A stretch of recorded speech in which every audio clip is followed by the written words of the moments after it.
देवी से इंद्र का विवाद।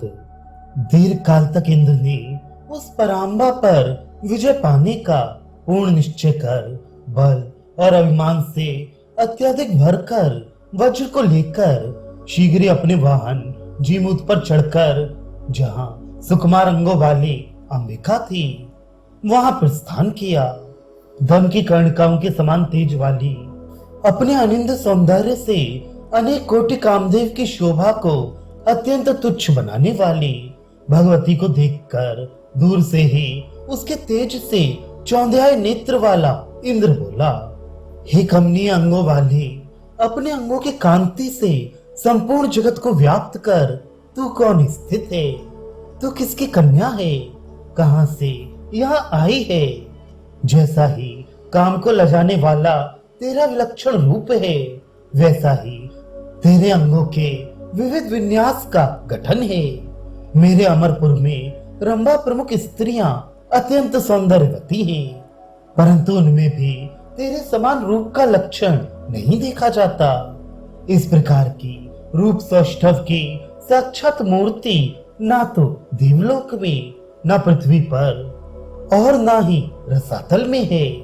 मैंने 18 भुजाओं वाली अत्यंत आभा संपन्न अंगों की स्त्री नहीं देखी।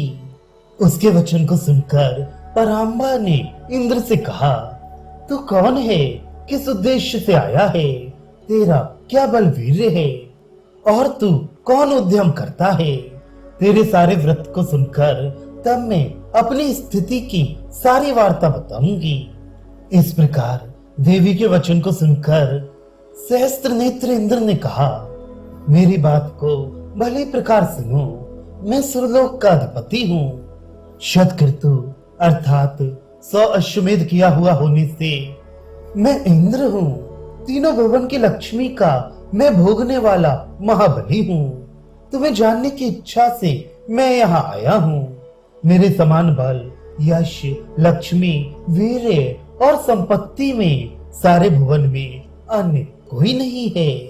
सदैव ही मैं भुवनों पर शासन करता हूँ। सभी देवगण मेरे वशवर्ती हैं। मेरा आयुध ये वज्र अमोघ और सर्वदुस्सह है। इसके आघात से कहीं भी कोई जीवित ही बचे। बहुत से महाबली पराक्रमी दानव दैत्यगण एक बार के वज्र के संस्पर्श से यमराज की शरण में चले गए। बल, पाक, नमुची, वृत्र, त्वाष्ट्र एवं तारक जैसे संपूर्ण लोकों के जीतने वाले भी इस वज्र से पराजय को प्राप्त हुए। और अधिक क्या कहा जाए, बल में मेरे बराबर कोई भी नहीं है।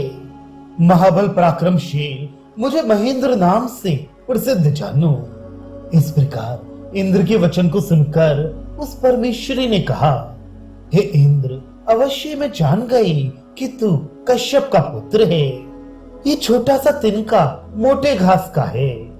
हे शतक्रतु, जो तू अपने लिए बढ़ चढ़कर बातें करता है, तेरे वीर्य अथवा वज्र का सामर्थ्य है तो इसी में सब बल दिखा दे। नहीं तो जैसे अग्नि, वायु और सोम आदि के समान तुझे लज्जा से सिर झुकाए भागते ही देखूंगी।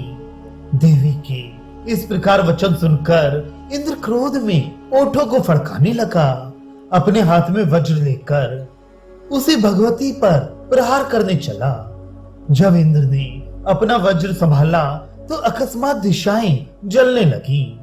इंद्र अत्यंत क्रुद्ध होकर हाथ में वज्र लेकर आगे बढ़ा। अंबा ने कोटि चंद्रगण की चांदनी को तिरस्कृत करने वाले ईशत हास्य किया।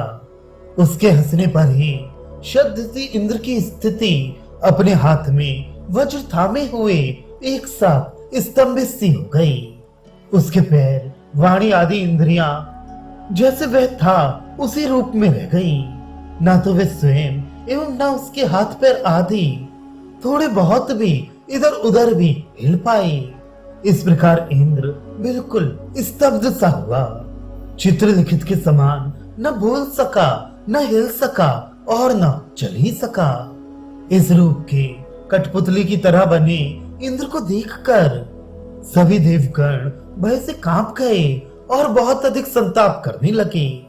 दीन, नष्ट, ईश्वरपति वाले गौरवहीन देवगण हाहाकार करते हुए जोरों से विलाप करने लगे।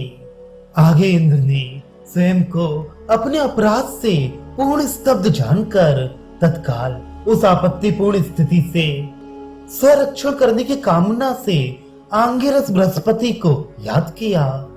अब इंद्र के स्मरण करने मात्र से ही आंगिरस गुरु देवी ने इंद्र के गर्व को चूर्ण किया है, इसे जानकर शीघ्र ही वहां आ गए। अत्यंत मेधा संपन्न, संपूर्ण योगियों में श्रेष्ठ, अचिंत्य शक्तिच्युति, ब्रह्म के पूर्ण ज्ञाता वे एक क्षण में ही वहां उपस्थित हो गए जहां इंद्र स्तब्ध किया हुआ था।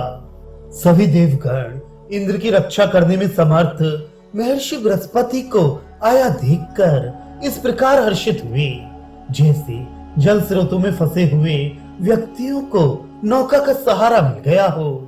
तब गुरुदेव बृहस्पति के दर्शन मात्र से देवगण आश्वस्त हो गए। गुरु बृहस्पति विश्वेश्वरी को देख रोमांचित हो पुलकायमान हो गए। उनकी आंखों में आनंद के आंसुओं की झड़ लग गई और नतमस्तक हो वे देवी को अंजलि बांधकर साष्टांग प्रणाम कर गदगद स्वर में हाथ जोड़कर भगवती पराम्बा की स्तुति करने लगी। मानो अत्यंत गूढ़ आशा की पूर्ति के लिए अत्यंत हर्षोत्फुल्ल हो भव्य पुष्पों से भगवती की पूजा में लगे हुए हों।